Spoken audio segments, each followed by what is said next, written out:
Hi Whovians, Harry here, and welcome to my review for the Doctor Who Christmas special, Joy to the World. The first Christmas special to be written by Steven Moffat since 2017, and this episode was wild. But before we get into my review, don't forget to subscribe, also leave a like and comment down below, and let's get in to the video. So, I am back. Yes, it's been a while. I got a bit sick over the Christmas break, but now I am feeling a lot better and I am back to do my review of the Christmas special, Joy to the World. And as I said, this episode was wild. We had the return of Steven Moffat yet again, and also a real-life religious figure is now in Doctor Who, and just again another Christmas episode revolving around a guest star. So, with all of that out of the way, let's get into my review. So, I like how this episode opens and kind of starts out. Of course, we get the preview that we've seen many times of the Doctor going around to all these different points in time and offering a ham and cheese toasty and pumpkin latte.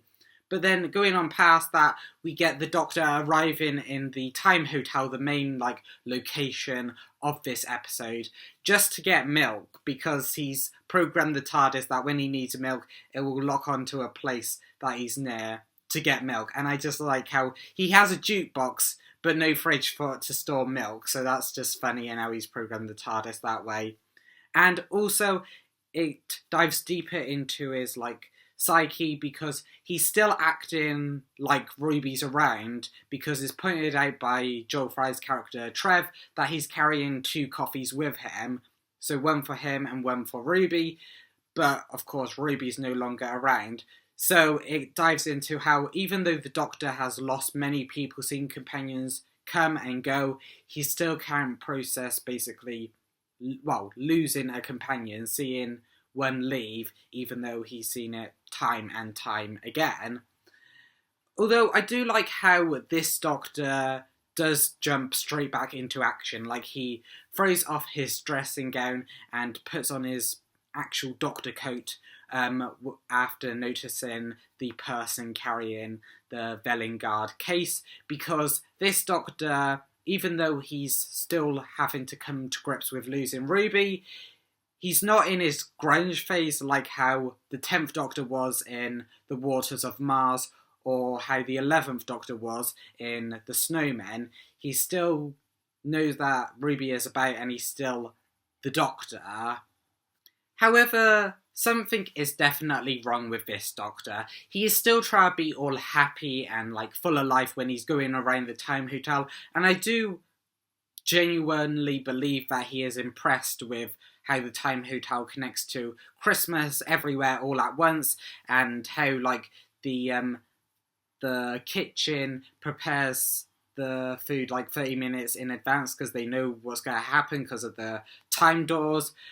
But there's definitely something probably with Ruby leaving that is holding the Doctor back, that is affecting him in a certain way, because we see once he enters Joy's room with the Silurian being possessed by Velengard, and when the case reverts to Joy because she grabs it, and the Silurian starts dying, the Doctor cries over the Silurian's body, and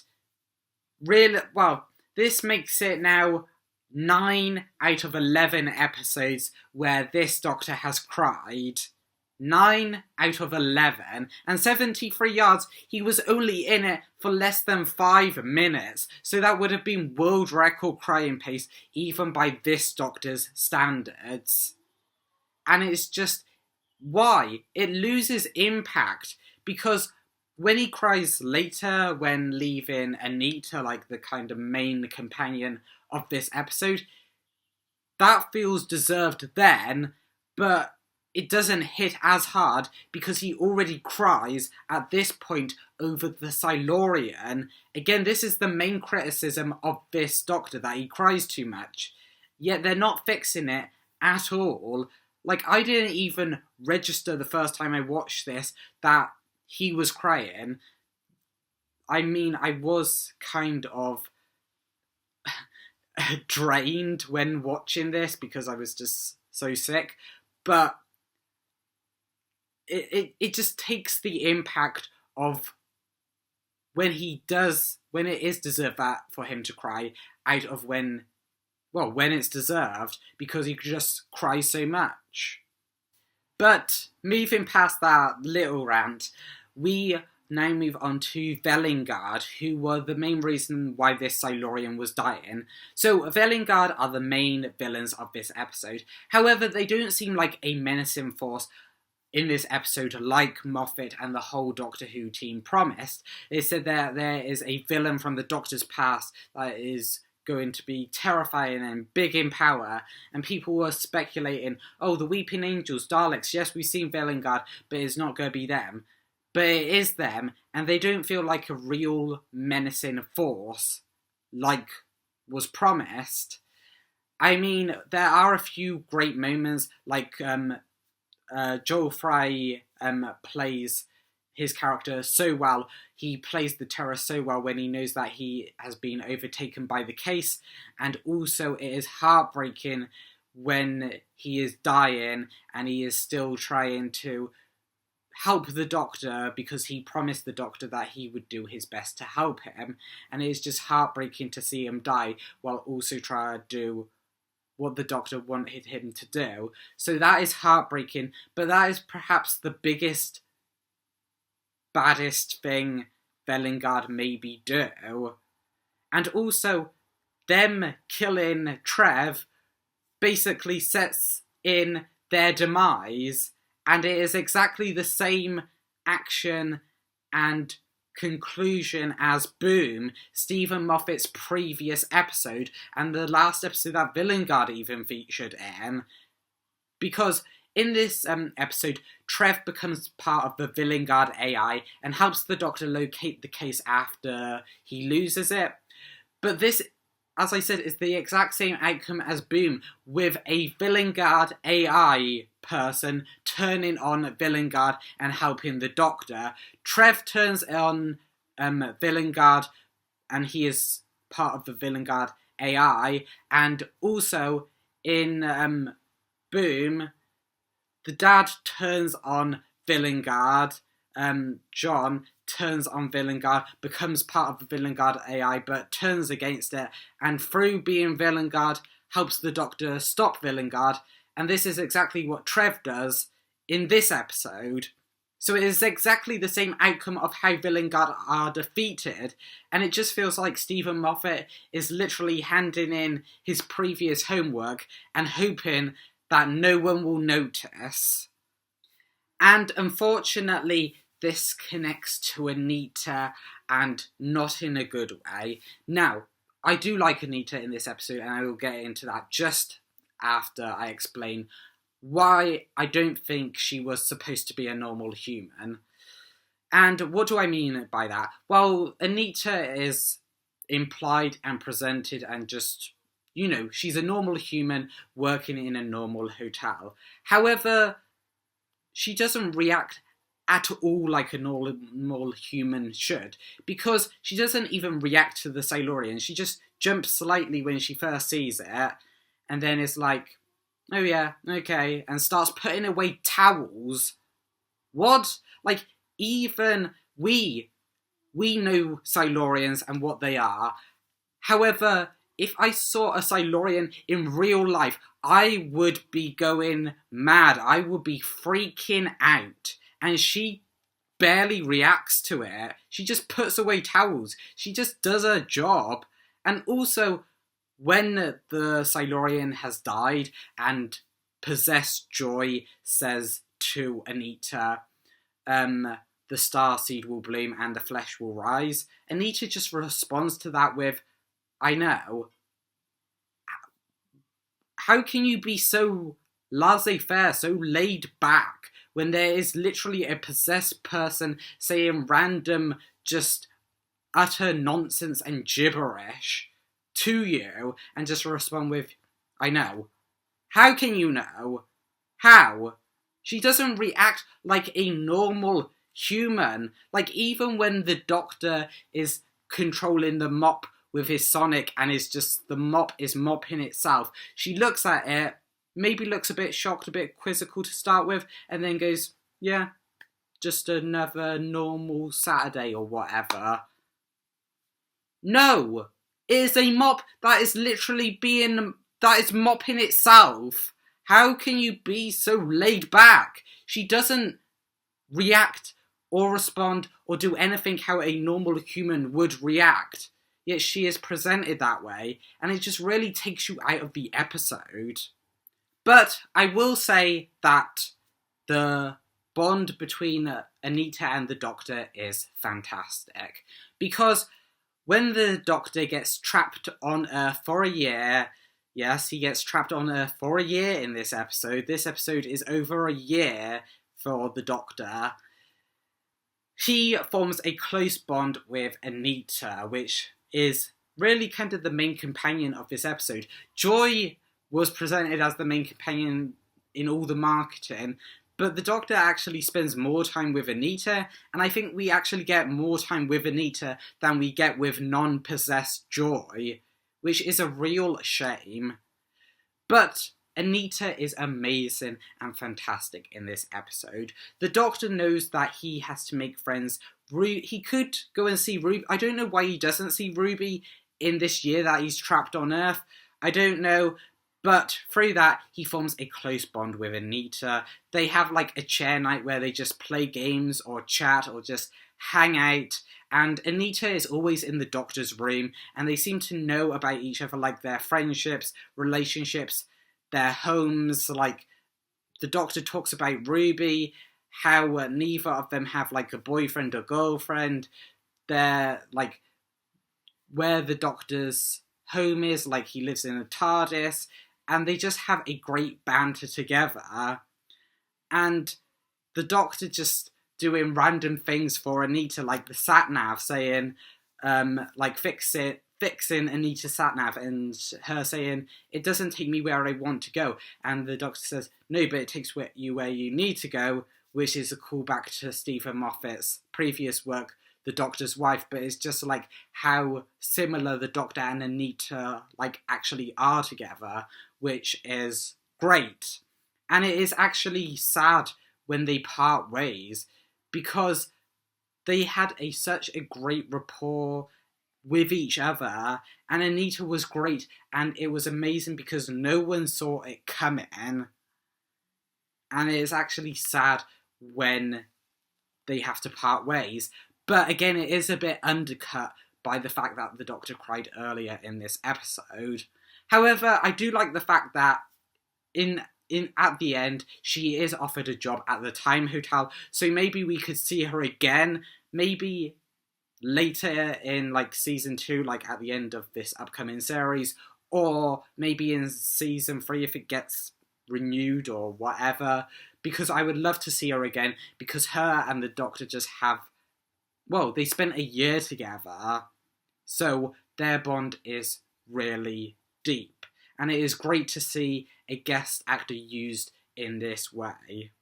However, speaking of guest actors, on the other hand, we have the relationship between the Doctor and Joy, which unfortunately is almost non-existent.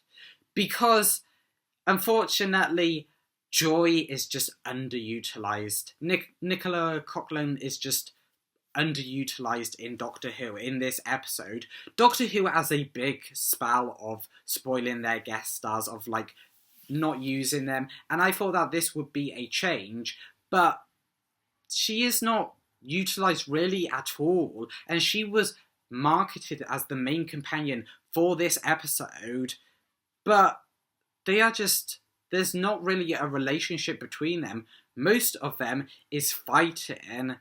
And really, that is like the opposite of the Doctor and Ruby's relationship. People are wanting fighting, but they also want a good relationship as well. They want the warmth and togetherness. But with the Doctor and Ruby, we only just got warmth and togetherness. And with the Doctor and Joy, we just got arguing and fighting. Like, the whole first time they meet, they are just arguing. Like, the Doctor doesn't even seem to worry about the fact that Joy will die if he doesn't shut this case, even though he knows that the real Joy is still in there under the possessed Joy, because he notes that non-possessed Joy is at the front now. And just, I am still confused about the bootstrap paradox to get the case to the code, because it's just weird, because the code literally came from nowhere. The Doctor only knows the code because he remembers his future self saying it. And it's amazing tie back to Time Crash, where Ten only knew how to stop the TARDIS from exploding because he remembered the 5th Doctor seeing the 10th Doctor stop the TARDIS from exploding. And it's a weird bootstrap paradox, but it just doesn't seem to work for me and just takes you out of the episode. And even though I said that I don't like the fact that they were just arguing, the Doctor and Joy, there is an incredible dark scene, though, of the Doctor goading Joy into a reaction. And this is the darkest we've ever seen this Doctor, which is amazing. This Doctor needs more dark scenes, and it is just great, him just mocking and goading Joy into the real Joy coming forward. And it's very much like the scene between the 7th Doctor and Ace in The Curse of Fenric, where the 7th Doctor kind of breaks Ace down to save the day. And Nicola Coughlan just plays this scene so well, going from, like, possessed, nothing will stop her mission, to literally falling apart, with the Doctor just being so sarcastic and sarky whenever he is just goading Joy, hoping that she will come to the forefront, because he is trying to save her by any means necessary. And it is revealed later that Joy does thank him for doing this to save her, but it's just, wow, it's just weird and amazing and crazy. And also we get backstory on Joy, with her revealing that she's in this lonely hotel room this Christmas because her mum died, and because of that she wants to be on her own, because she couldn't be with her mum when she died, because, 2020 COVID happened, and she couldn't meet her mum, and that scene is just played so well, and is just masterful, because everything the Doctor says about Joy applies to him too. He spent a year in that lonely hotel room, and he has no one travelling with him, no friends, even he had to leave Anita. And both of their names kind of fit into this ironic thing, with the Doctor saying Joy, like, of course, being joy, and the Doctor being the word for healer and wise man. Like, River in A Good Man Goes to War, and the Master in The Sound of Drums even calls the Doctor out on this, for him picking the name the Doctor, being healer and wise man, so that he can, feel better about himself. And that also applies to Joy and what the Doctor points out in this scene. However, Joy isn't just a passenger in this episode, because when Joy, leaves the Doctor, she tells him to find a friend, just like how Donna did in The Runaway Bride. And I think, actually, Martha made the Doctor a lot better than Rose, so maybe Belinda will make this Doctor a lot better than Ruby did, and we might see a more mature, more well-rounded version of the Doctor in Season 3, if it does happen. But now on to the ending, which is weird, because, it's going to be controversial. So, as I said, the Doctor and Joy eventually lose the case with the Velengard starseed that will create a star, and that's what Velengard wants to do, create a star, and Trev helps the Doctor kind of get to this place, but the Doctor and Joy have to split up, because the Doctor has to find a way to get this boulder out the way, and then Joy is still stood with the Velengard case and starseed. And then we see Joy take the stairs to a new location with the Doctor quickly following. And then we see this scene with Joy and all the other case carriers this episode seems to think we care about, like the person at the start, the bartender. No backstory was given on them, so why would we care about them? I don't know, but this episode acts like we do. But moving past that, I digress. Joy and all these people are becoming a star after absorbing the starseed. Like, they are literally a star. They become a star. And this episode treats this as a win, with them defeating Velengard. But I did see this cool theory that maybe Velengard actually won. Because Joy says a variation of the starseed will bloom and the flesh will rise as this happens, as she becomes this star. And also, earlier in this episode, the Doctor says conditioning is making Joy thinking that she is a star. So she thinks she is a star now. Velengard wanted that conditioning to make her think she was a star. And especially as Joy becomes the star of Bethlehem, in Boom, people using Velengard were Anglican Marines, soldiers with faith, people that believed in God. And since Joy becomes the star of Bethlehem, as it is literally pointed out in this episode, with text coming up saying Bethlehem year 1, then they are literally creating the mythology or the birth of Jesus. And since it appeals to people with faith, Velengard, then they literally created their own customers. So maybe Velengard actually won, which I think is a really cool twist. But yes, it is a bit weird. And what's even more weird and confusing is that Star Joy kills her mum, as her mum becomes part of the Star of Bethlehem, and this episode treats it as heartwarming, but would her mum not have died? Like, does Joy kill her mum? It's just so weird and crazy. Like, you could have seen her, because she sees the Star of Bethlehem and recognises it as Joy, and you could have just had that and her just calmly, peacefully just letting go dying, and not have her become a star with Joy. It's just weird, and this episode treats it as heartwarming, which is even more weird. But yeah, it's just weird. But I'm a bit confused on this. I am not religious, so if anyone that is watching this is religious, say if you find having the birth of Jesus in Doctor Who offensive or not, and if you could say why you think it's offensive or why you think it's not offensive, that would be greatly appreciated, because I want to hear your guys' thoughts and opinions, and I think this is kind of the big thing of this episode. And I do just want to do a quick run through of just some quick little things that I find in this episode quite nice.